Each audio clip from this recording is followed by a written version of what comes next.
Howdy y'all, welcome to episode 5 of season 4 of the Gospelovergimmicks podcast. Today we're going to go over the dispensation of promise, and since we're halfway through, we'll do a little recap. Let's get after it.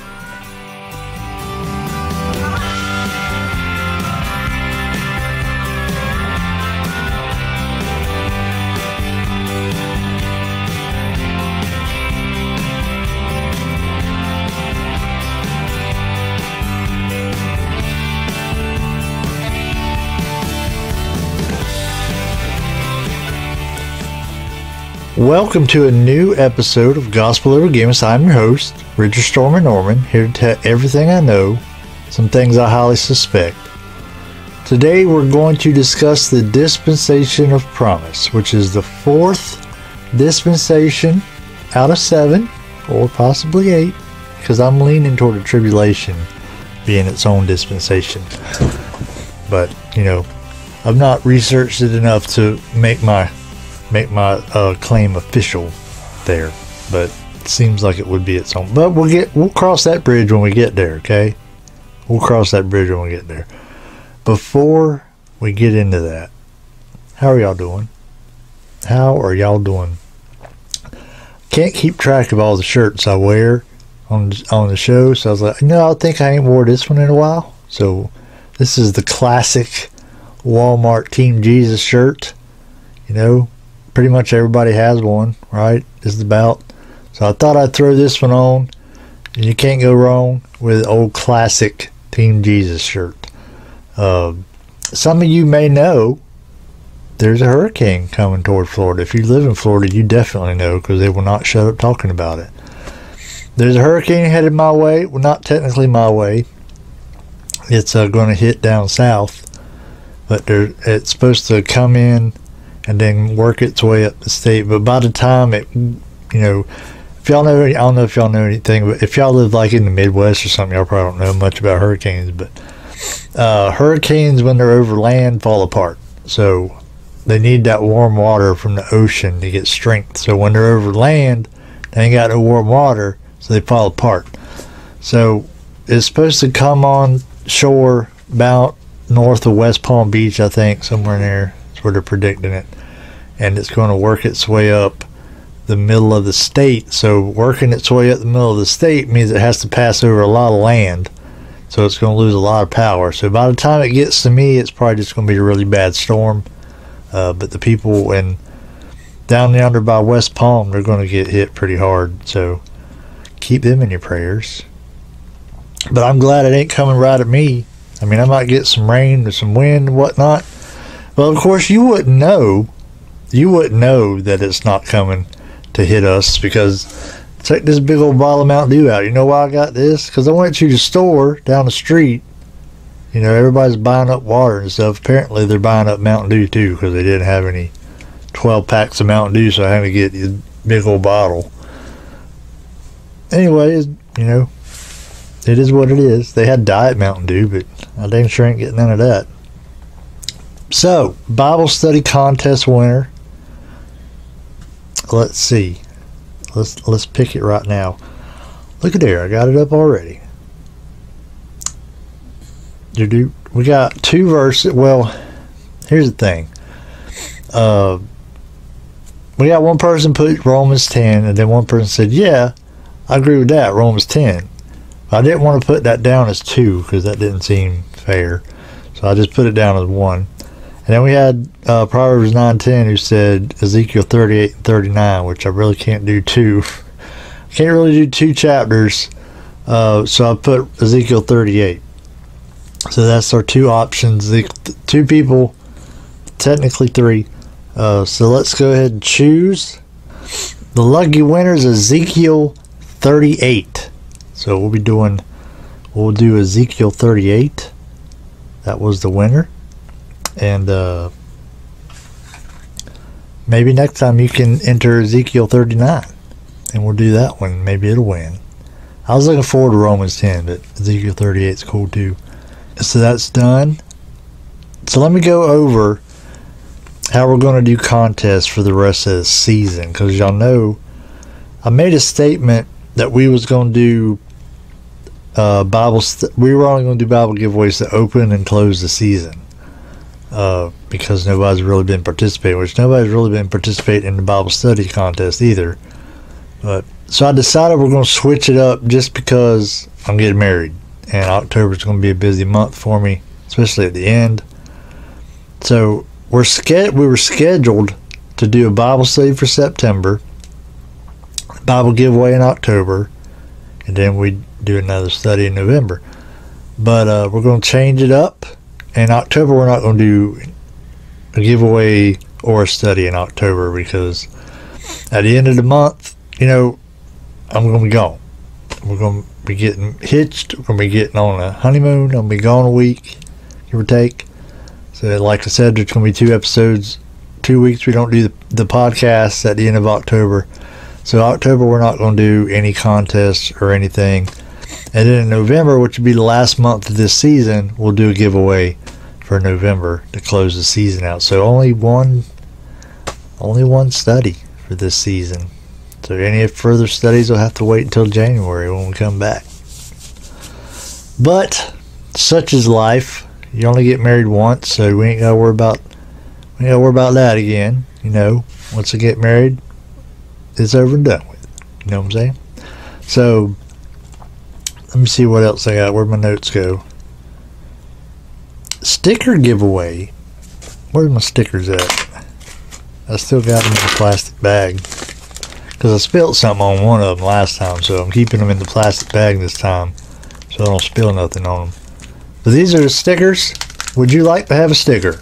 If you would like to have a sticker, just tell me in the comments. Say I'd like to have a sticker.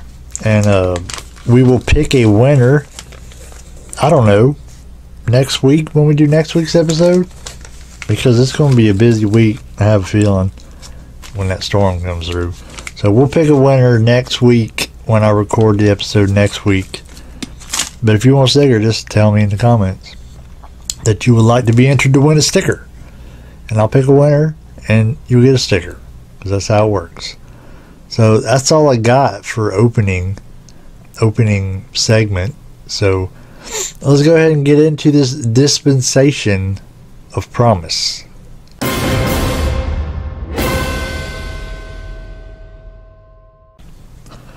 Dispensation of promise. I figured since we're about halfway through with the season, with the series, we're about halfway done with the series. Let's do a little bit of a recap. Let me find me a Bible. Not that that's hard, they're all around me. But I got a new one today. I guess we'll use this since it's sitting right here. I got the Sword Study Bible. I got the cheapest one they had, which has got the cool little crown of thorns thing. And it's like fake leather touch, I think. This is one of the better leather touches, though. They're getting good at leather touch. When leather touch polyurethane kind of thing first came out, they weren't too good. But they're getting a lot better at them, I think. But anyway, this is the Sword. I might do a review of this because there really wasn't. When I went and looked up reviews for it, and there weren't too many of them. There was some, but most of them were for the giant print. This is the large print. What am I doing? Only problem with a new Bible, pages stuck together.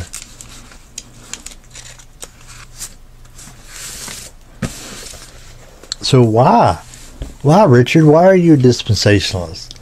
Why should I be a dispensationalist? Well, 2 Timothy 2:15, that's always our go-to, ain't it? Y'all crazy dispensationalists, that's always y'all's go-to.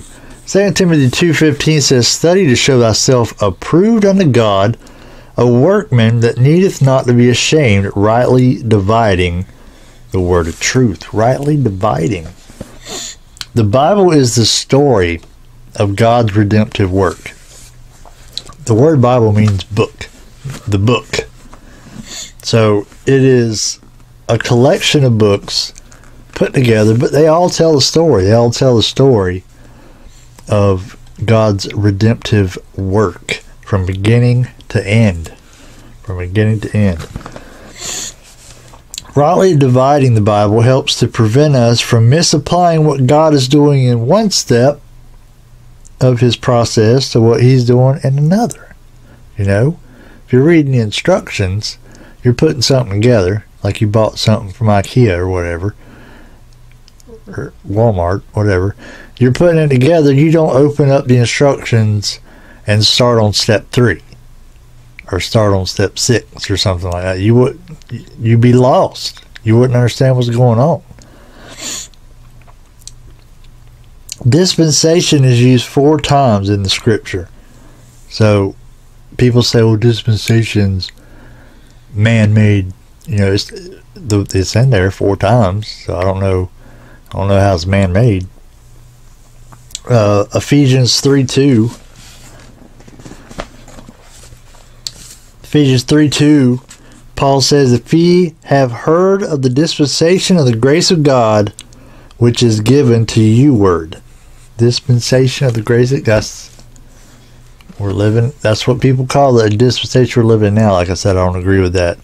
Calling it that, because I think the grace of God has been evident in every dispensation.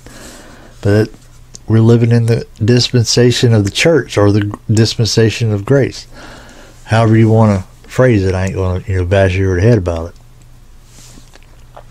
So it's in there.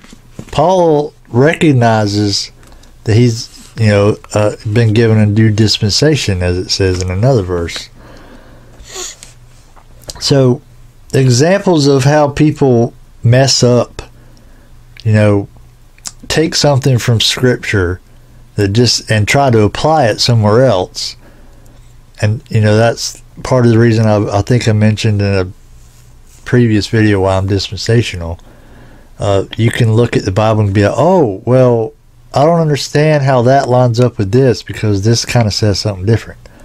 Well, it's probably because that's not from this dispensation, or it's from, you're trying to compare 2 dispensations where God's working, doing 2 different things. Like, oh, well, that's why it's different, because he's talking to Jews and he's, doing something different than what he's doing now. That's not to say that, people got saved differently in every dispensation or anything. But you hear all this talk today about kingdom. We're trying to build the kingdom and whatnot. And that's just not, if you're looking at the Bible through the dispensational lens, we're not doing that. That's not what this dispensation that we're living in now is about. That's a future dispensation. So you're taking something, like we're in this dispensation and you're taking something from the next one and trying to fit it into this one. And it ain't gonna work. It's gonna confuse you. And another one is, people in the Old Testament got saved. We get saved, what is it they say? We get saved looking back to the cross. The people in the Old Testament got saved looking forward to the cross. And that's simply not true. I mean, listen, all you gotta do is look at the Gospels. If they were looking forward to the cross, then how come when Jesus got crucified, they're like, oh man, I'm so sad, I'm going to go fishing. I guess I'll go back fishing. Or why did Peter, Jesus said that he was going to be crucified, and Peter was like, oh no, you're not. If they were looking forward to the cross, wouldn't they have been excited about Jesus getting crucified? Or if they were looking forward to the cross, why would they go back fishing? They'd be like, oh, this is what he said was going to happen, so let's just wait for him to resurrect. No, they didn't believe that. They didn't believe that. So that's how you see, that's 2 examples of where you see people taking something and trying to shove it into this dispensation, and it just don't fit. People do that with the book of Hebrews all the time. Anyhow, let's go ahead. Dispensation of promise, or some people call it the patriarchal dispensation, or the dispensation of family. Personally, I think dispensation of promise is a little bit easier to say. So like we've been doing this whole series, we'll go through the 6 things. Who was God speaking to in this dispensation? Abraham, Isaac, and Jacob. When? From the call of Abraham, which is Genesis 12, I believe. I wrote it down somewhere. until Israel arrives at Sinai after Moses gets them out of Egypt, and they go to Sinai and God gives them the law, which is a period of about 430 years. What was man's responsibility in this dispensation? To dwell in Canaan. Genesis 12:1-7. Man's disobedience? He didn't dwell in Canaan. He went to Egypt. Abraham goes to Egypt. He actually goes there twice. And that is Genesis 12:10 and Genesis 46:6. What was God's judgment? Obviously, the Egyptian bondage. They got made into slaves for Egyptians. That'd be Exodus chapter 1. And then what was God's grace in this dispensation? He sent Moses to set them free. Set them free from their bondage. That'd be Exodus chapter 3. So we left off with mankind scattering across the earth because God had confounded their language at the Tower of Babel. Now God is going to choose himself a people, which is the next step in his salvation plan. You look back, through these different dispensations we've been doing, you see how God's putting things together, how God's plan is unfolding if you really pay attention. And what is the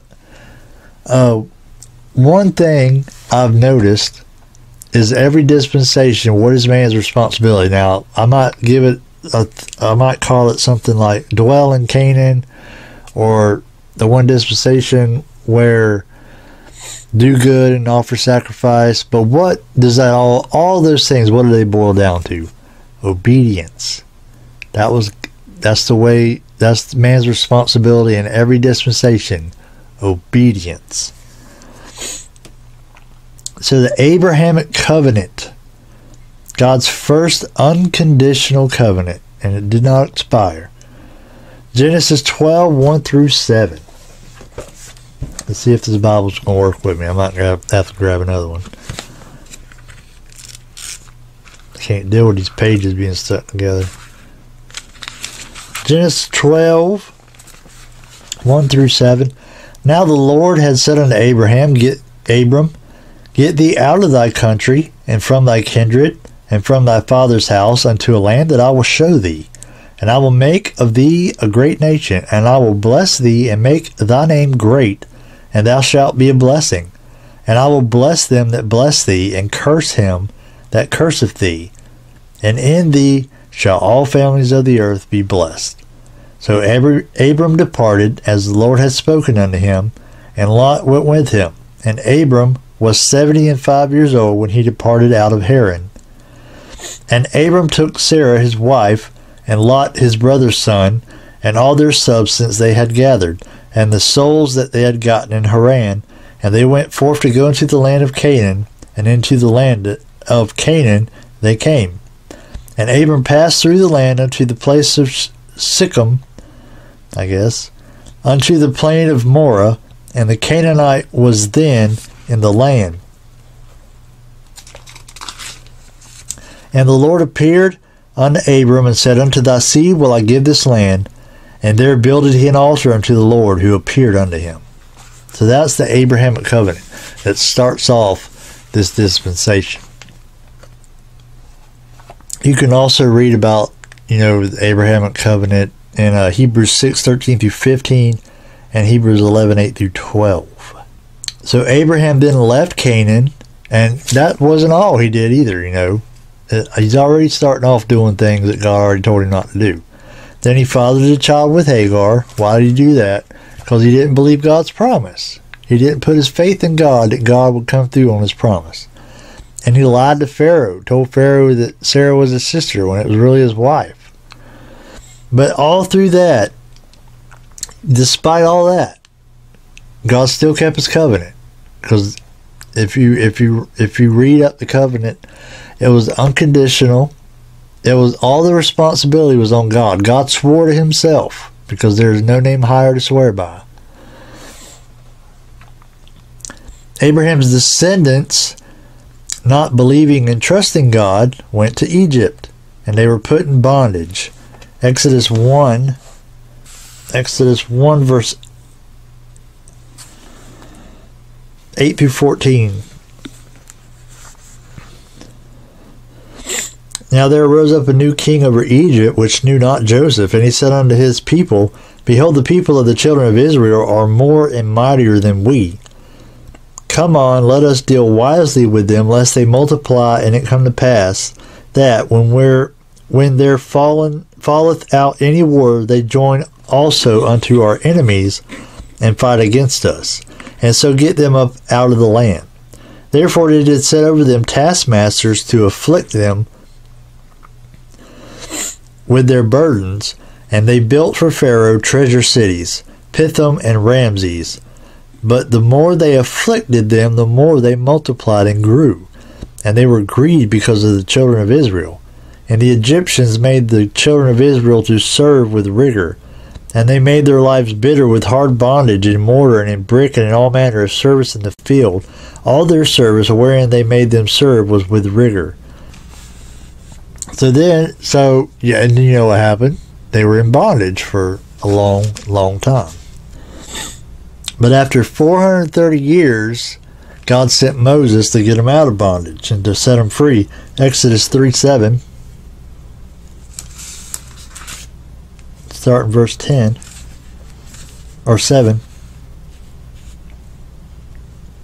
Exodus 3:7 through 10.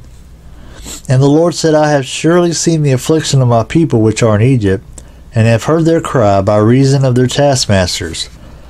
For I know their sorrows, and I am come down to deliver them out of the hand of the Egyptians, and to bring them up out of that land unto a good land, and a large, unto a land flowing with milk and honey, unto the place of the Canaanites and the Hittites and the Amorites and the Perizzites and the Hivites and the Jebusites. Now therefore, behold, the cry of the children of Israel is come unto me, and I have also seen the oppression wherewith the Egyptians oppress them. Come now therefore, I will send thee unto Pharaoh, that thou mayest bring forth my people, the children of Israel, out of Egypt. So he's going to send Moses to set them free. That's his grace in this dispensation. And then the new dispensation begins on Sinai. Dispensations, I've not done a look into it to see exactly, but so far it seems like a dispensation starts with a covenant. We had the Adamic covenant, the Noahic covenant, Abrahamic covenant, and the next dispensation ain't going to be no different. It's going to start off with the Mosaic covenant. Exodus 19:3 through 6. And Moses went up unto God, and the Lord called unto him out of the mountain, saying, Thus shalt thou say to the house of Jacob, and tell the children of Israel, Ye have seen what I did unto the Egyptians, and how I bare you on eagles' wings, and brought you unto myself. Now therefore, if ye will obey my voice indeed, and keep my covenant, then ye shall be a peculiar treasure unto me above all people, for all the earth is mine. And ye shall be unto me a kingdom of priests, and a holy nation. These are the words which thou shalt speak unto the children of Israel. So, obviously we're going to get into that in the next dispensation, which is the dispensation of the law. Dispensation of the law. Before we close out today, I want to remind y'all that I am no scholar on dispensationalism. I'm not, some great learned man on dispensationalism. Like I said, at the beginning of the series, I know enough to know I believe it, but as far as really getting in there, we're going to be learning together. We're learning together. So, and if you got something about it to teach me, I'm open to listen. Because like I said, I knew when we started the series, it was going to bring out some haters. I knew that. But another thing, it hasn't happened, but kind of what I expected was people who know a little bit more about it than me, but oh no, you're wrong there and this and that. So, if you are a learned person on dispensationalism and you feel like, you got something to add, you know where the comment section is. Hook a brother up. Hook a brother up. That's all I got for today. So next week, barring any catastrophic hurricane type stuff, we will come back with a dispensation of the law. Don't forget to like the Facebook page, which can be found at facebook.com/gospelovergimmicks. Yes, I did not type that correctly. I should fix that. Give us a follow on Instagram at gospelovergimmicks on Instagram. You just open up the little search thing, type in gospelovergimmicks. I mean, I don't know how many people will have that name. Probably none. So probably won't be too hard to find me on there. We're going to skip Twitter. I'm tired of talking about Twitter. If you have a question, idea for a show topic, that reminds me I had another topic I want to write down. We got some good topics in my old journal here.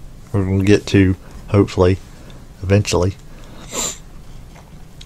What was I saying? Oh yeah, if you got a question, an idea for a show, or you want to know more about being saved, because being saved is fantastic, you can contact me at gospelovergimmicks@gmail.com. If you would like to support the podcast with a donation, you can go to patreon.com/gospelovergimmicks and become a patron. You can give $1 a month. You can give $100 a month. You know, I don't expect you to, but you could, theoretically. But you can give $1 a month, whatever it is you want to give. You can give nothing. You keep on watching for free. That's fine too. But I just put Patreon together as an option if you want to help me, because you know this stuff adds up. Podcasting, you can start off for free, but it ain't gonna stay free. I'll tell you that. It ain't gonna stay free. And you know, we want to expand the ministry and try to reach more people with the gospel. So if you can't, you can't. If you can. Let me talk about the people that can. Our patrons are Joanna Garrett, Roger Waters, Leanna Williams, and Rusty Williams.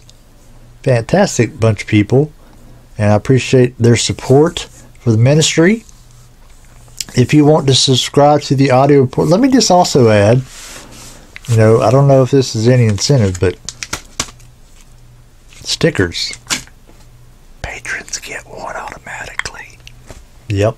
You become a patron, you get a sticker. Just saying, just throwing that out there. If you want to subscribe to the audio portion of the podcast, it can be found at Spreaker, iTunes, Podcast Addict, Google Podcast, and the ever popular Spotify. Spotify is my jam, y'all. I got PayPal, and I got certain things that are automatically paid with PayPal, and like Dollar Shave Club. What do you need to shave? Well, this head.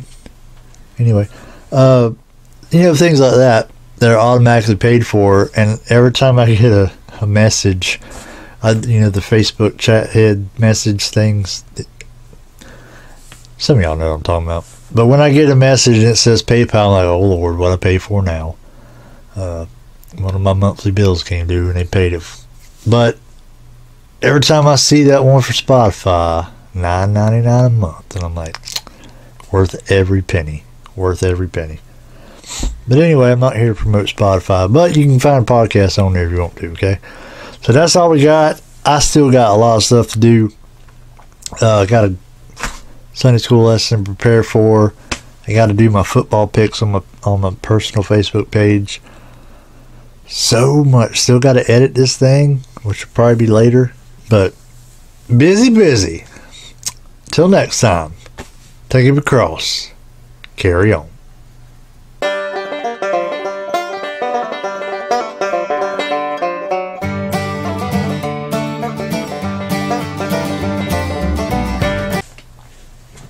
I got the redback hymnal today. I got it out. Large print.